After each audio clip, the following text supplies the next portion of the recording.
বিয়েবাড়ি স্টাইলে খাসির মাংসের এই সাদা কোরমার রেসিপিটা তৈরি করা কিন্তু খুবই সহজ। এটা কিন্তু পোলাও বা পরোটার সাথে খেতে অসাধারণ লাগে। আমার কাছে তো পোলাওয়ের চাইতেও পরোটার সাথে খেতে এই সাদা কোরমাটা বেশি মজা লাগে। একদম সহজভাবে তৈরি করা যায়, খুব বেশি উপকরণেরও কিন্তু প্রয়োজন হয় না। আসসালামু আলাইকুম এভরিওয়ান, আজকের রেসিপিতে আপনাদের সাথে শেয়ার করছি দারুণ মজার শাহি মাটন কোরমার রেসিপি। আশা করছি আজকের এই রেসিপিটা আপনাদের কাছে ভালো লাগবে। ঈদের দিন বা ঈদের পরে দাওয়াতে এটা চাইলে আপনারা আপনাদের মেনুতে রাখতে পারেন। আজকের রেসিপির জন্য প্রথমেই এখানে নিয়ে নিয়েছি আমি 1 কেজি পরিমাণ খাসির মাংস, আর এর মধ্যে দিয়ে দিচ্ছি আধা কাপ পরিমাণ টক দই। মাংসটাকে কিন্তু আমি সুন্দর মতো ভালো করে ধুয়ে নিয়েছি। সেই সাথে 1 চা চামচ পরিমাণ দিয়ে দিয়েছি লবণ। এখন এই টক দই আর লবণ দিয়ে সুন্দর করে এই খাসির মাংসটাকে মাখিয়ে নিচ্ছি। ম্যারিনেট করে এখন এটাকে একটা সাইডে রেখে দিচ্ছি 30 মিনিটের জন্য। এর ফাঁকে আমি একটা মশলা রেডি করে নিচ্ছি। এখানে একটা ব্লেন্ডার জারের মধ্যে নিয়ে নিয়েছি 2 টেবিল চামচ পরিমাণ বাদাম। এখানে আপনারা কাঠবাদাম, কাজু বাদাম বা চীনা বাদাম যে কোনোটাই কিন্তু ব্যবহার করতে পারবেন। সামান্য একটু জয়ফল আর জয়ত্রী এখানে নিয়ে নিয়েছি। 1 চা চামচ পরিমাণ নিয়ে নিয়েছি কালো গোলমরিচ। চেষ্টা করবেন সাদাটা ব্যবহার করতে, যেহেতু আমরা সাদা কোরমা রান্না করছি। আমার কাছে ছিল না তাই আমি কালোটাই ব্যবহার করেছি। 5-6টার মতো দিয়ে দিয়েছি আস্ত কাঁচামরিচ, সেই সাথে 1 টেবিল চামচ পরিমাণ কিশমিশ। এখন এই সব কিছুকে সুন্দর মতো কিছুটা পানি দিয়ে আমি ব্লেন্ড করে নিয়েছি। এখানে একটা ফ্রাই প্যানের মধ্যে দিয়ে দিয়েছি হাফ কাপের চাইতেও সামান্য একটু বেশি সাদা তেল। এখন এর মধ্যে দিয়ে দিচ্ছি 3টা তেজপাতা, সেই সাথে আস্ত কিছু গরম মশলা। এর মধ্যে আছে একটা কালো এলাচ বা বড় এলাচ, 4টা ছোট এলাচ, আর এলাচের মাথাগুলো আমি ফাটিয়ে নিয়েছি। সেই সাথে ছোট 4 টুকরো দারচিনি এবং 3-4টার মতো লং। কয়েক সেকেন্ড এগুলো তেলের মধ্যে নেড়ে চেড়ে নিয়ে সেই ম্যারিনেট করে রাখা খাসির মাংসটা এখন এই তেলের মধ্যে দিয়ে দিচ্ছি। যারা কাঁচামরিচের ফ্লেভারটা পছন্দ করেন না তারা চাইলে কিন্তু আমি যে মশলাতে কাঁচামরিচটা ব্যবহার করেছি সেখানে কাঁচামরিচটা স্কিপও করতে পারেন।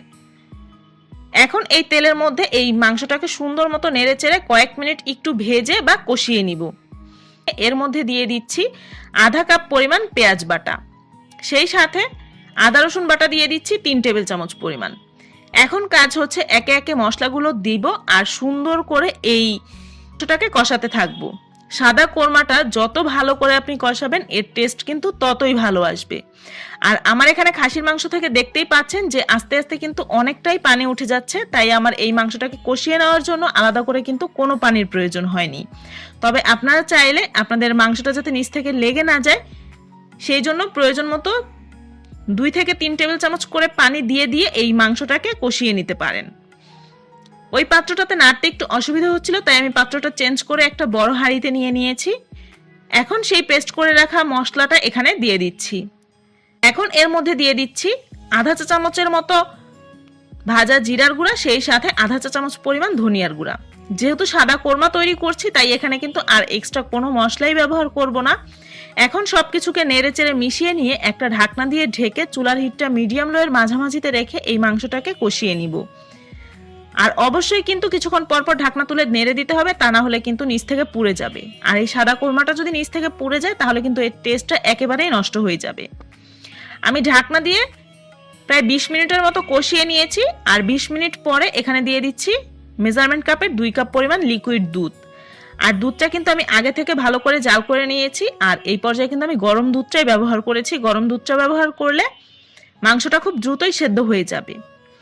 আর মাংসটা কষাতে কষাতে প্রায় 40%-এর মতো আমি সেদ্ধ করে নিয়েছি, তাই এখানে দুধের পরিমাণটা একটু কমই ব্যবহার করেছি। তবে আপনাদের মাংসটা সেদ্ধ হতে কি পরিমাণ পানির প্রয়োজন হবে তা বুঝে কিন্তু পানিটা কম বেশি করে ব্যবহার করা যাবে। আস্ত 3-4টা কাঁচামরিচ দিয়ে দিয়েছি, সেই সাথে লবণটা চেক করে নিয়ে আমি এখানে আরো আধা চা চামচের মতো লবণ দিয়ে দিয়েছি। এখন ঢাকনা দিয়ে ঢেকে এই মাংসটাকে একদম ভালো মতো সেদ্ধ করে নিব। আর চুলার হিটটা কিন্তু মিডিয়াম লোয়ের মাঝামাঝিতে রেখেই আমি মাংসটা সেদ্ধ করে নিয়েছি। মাংসটা সম্পূর্ণভাবে সেদ্ধ হয়ে গিয়েছে আর ঝোলটাও কিন্তু অনেকটাই টেনে গিয়েছে। আমি কিন্তু এই ঝোলটাকে আর কমাবো না, কারণ এটা ঠান্ডা হতে হতে এই গ্রেভিটা কিন্তু অনেকটাই ঘন হয়ে যায়। আর এই গ্রেভিটা খেতেও কিন্তু অনেক বেশি মজার হয়ে থাকে, তাই আমি এই ঝোলটাকে আর কমাবো না।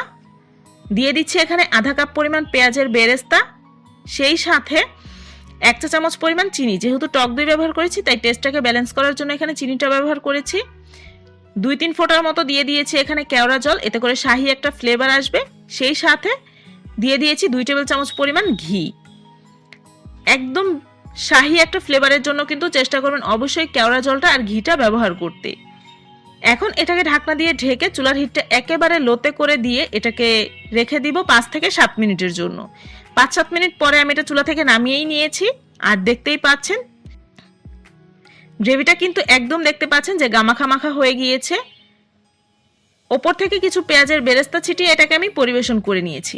এটা দেখতে যতটা লোভনীয় লাগছে খেতেও কিন্তু ভীষণ মজার হয়ে থাকে। সাদা পোলাও বা পরোটার সাথে কিন্তু এই কোরমাটা খেতে ভীষণ মজার হয়ে থাকে। একদম সহজভাবে চেষ্টা করেছি শেয়ার করার জন্য। একবারের জন্য হলেও বাসায় তৈরি করে দেখবেন। এক পিস আপনাদের সাথে ভেঙে শেয়ার করছি যে এর ভেতরটা ঠিক কি পরিমাণ জুসি হয়েছে। দেখতেই পাচ্ছেন এর ভেতরটা কিন্তু একদম পারফেক্টভাবে কুকও হয়েছে এবং ভেতরটা কিন্তু একদমই জুসি আছে। আশা করছি আজকের রেসিপিটা আপনাদের কাছে ভালো লেগেছে। যদি ভালো লেগে থাকে ভিডিওতে একটি লাইক দিয়ে ফ্রেন্ডস অ্যান্ড ফ্যামিলির সাথে আমার আজকের রেসিপিটা শেয়ার করবেন। সবাই অনেক বেশি ভালো থাকবেন। আল্লাহ হাফেজ।